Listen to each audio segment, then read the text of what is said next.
Lucie découvre Charlieu, sur le chemin des Trois Cœurs. Dans l'ombre de l'abbaye bénédictine de Charlieu, qui se dressait majestueusement, à la fois témoin et protectrice de siècles d'histoire, Lucie se tenait devant le narthex du XIe siècle, émerveillée par la beauté de ce lieu chéri des amoureux de l'histoire. Charlieu, ce petit bijou niché dans le département de la Loire, était bien plus qu'une halte sur son chemin, c'était un voyage à travers les âges. Charlieu, classé parmi les plus beaux détours de France, semblait figé dans le temps. La cité médiévale, riche de son passé et de son patrimoine, respirait à travers ses ruelles et ses maisons à pans de bois qui se serraient les unes contre les autres, comme des gardiennes du temps. Lucie, jeune historienne en quête de sensations authentiques, venait de découvrir ce coin secret où chaque pierre, chaque poutre, chaque sculpture murale semblait avoir une histoire à raconter. L'abbaye bénédictine, cœur spirituel et architectural de la ville, dominait le paysage. De l'extérieur, ses toitures élancées donnaient à l'ensemble une silhouette imposante. Mais ce qui captivait Lucie, ce n'était pas simplement la grandeur de l'édifice, mais le mystère des siècles passés que l'abbaye avait traversé.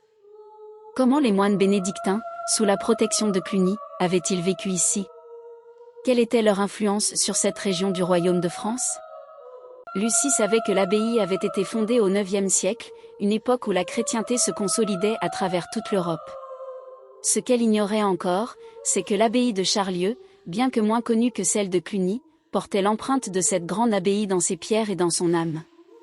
Les moines de Charlieu avaient joué un rôle clé dans la diffusion de la culture et des savoirs, et leur héritage demeurait palpable dans chaque coin de la ville.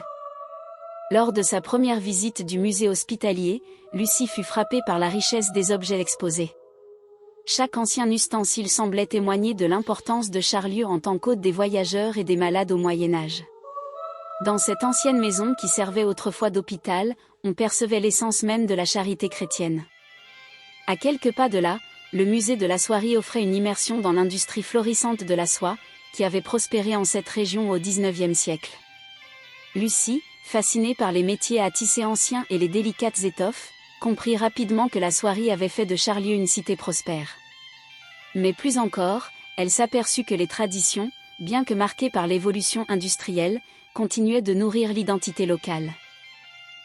En explorant le musée, elle apprit que Charlieu, jadis un centre textile important, avait vu la naissance de nombreuses manufactures de soierie qui alimentaient les maisons de haute couture parisiennes et habillaient les reines. Les couleurs éclatantes des tissus, les dessins raffinés et l'art du tissage transmises de génération en génération marquaient l'âme de la ville. Aujourd'hui encore, certains habitants conservaient cet héritage vivant, et la cité entretenait un lien particulier avec les artisans du textile. En arrivant à Charlieu au mois de septembre, Lucie ne pouvait pas manquer les célèbres fêtes de la soierie, un événement annuel où la ville retrouvait l'atmosphère d'antan. La cité médiévale se transformait en un immense théâtre à ciel ouvert, et notamment la place Saint-Philibert, qui revêtait ses habits de fête, mêlant fête foraine profane et fête religieuse. L'événement le plus marquant de cette fête était sans aucun doute la cérémonie des royautés. Le parvis de l'église Saint-Philibert était le cœur des festivités. Là, un rituel unique prenait place chaque année. Perpétuant les fêtes de la soierie, les titres de roi, reine, dauphin et dauphine étaient mis aux enchères dans une ambiance solennelle. Cette cérémonie, qui remémorait les traditions de tissage de la ville, offrait à Lucie un spectacle saisissant.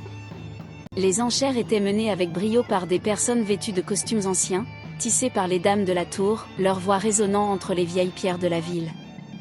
Les habitants de Charlieu, fiers de leur héritage, se retrouvaient autour de cette tradition pour fêter la prospérité de la ville et rendre hommage au savoir-faire de la cité. Lucie ne pouvait s'empêcher de se laisser emporter par l'animation, le suspense des enchères, les rires et les discussions qui fusaient autour d'elle. À chaque applaudissement, elle se sentait un peu plus liée à cette communauté vivante et chaleureuse qui semblait avoir une passion pour ses racines et son histoire. En se promenant dans les rues de la ville, Lucie découvrit peu à peu les secrets de Charlieu. Chaque ruelle, chaque maison avait une histoire à raconter. Les vieilles pierres disaient la même chose, cette ville était un témoin vivant de l'évolution de l'architecture et de la culture médiévale. L'influence de l'abbaye de Cluny se ressentait dans chaque bâtiment, dans chaque sculpture. Au fur et à mesure de ses explorations, Lucie rencontra plusieurs habitants qui, comme elle, étaient passionnés par l'histoire de la ville.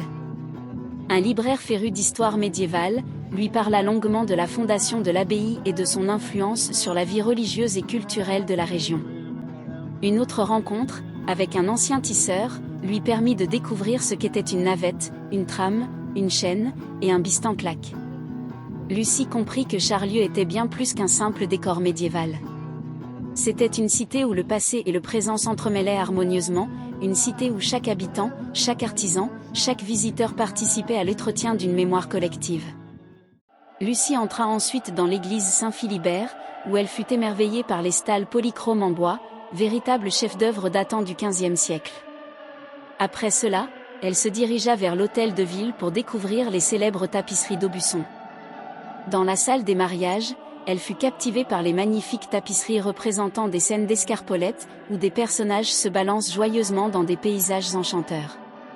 Ces œuvres d'art, réalisées avec une finesse remarquable, racontent des histoires de légèreté et de bonheur. Alors que le soleil se couchait derrière l'abbaye, Lucie prit un dernier moment pour s'installer sur un banc, place de l'abbaye, face au narthex. Le calme régnait, et la ville semblait respirer, comme si elle avait pris vie à travers les siècles. La cité médiévale de Charlieu était plus qu'un lieu touristique. Elle était un carrefour d'histoire et de culture, un endroit où le passé vivait en harmonie avec le présent. Chaque coin de rue, chaque pierre, chaque vieille maison portait en elle les traces d'un temps révolu, et pourtant, tout semblait continuer d'une manière subtile, discrète. Lucie s'éloigna, le cœur rempli d'une mélancolie douce, sachant que Charlieu, avec son riche patrimoine historique et son atmosphère unique, continuerait à vivre dans ses souvenirs et dans ceux de tous ceux qui, comme elle, s'étaient laissés emporter par les échos du passé.